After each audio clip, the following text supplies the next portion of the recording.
Bang, bagaimana kondisi arus mudik di Pelabuhan Tanjung Api-Api, Bang? Kalau untuk sampai sekarang Hamin 3 ya, jadi masuk kategori untuk arus kendaraan lagi rata-rata dan normal. Berapa, Bang, itu, Bang? Kalau kisaran 100 kendaraan kalau pantau kita sampai hari jam pukul 12 di masyarakat. Kalau untuk puncaknya kapan, Bang? Lalu untuk puncak arus mudik di Pelabuhan Tanjung Api Hamin 6 ya, sama Hamin 6 itu harus puncak.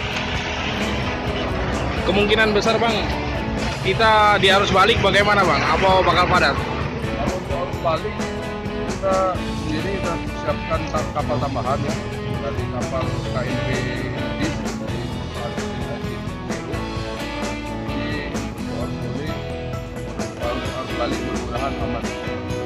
Jadi total berapa, Bang, kapal yang kita siagakan? Kapal yang beroperasi sampai sekarang 10 kapal yang digunakan.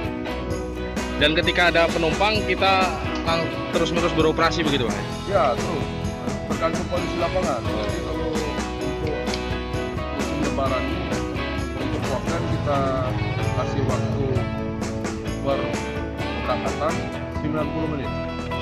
Baik di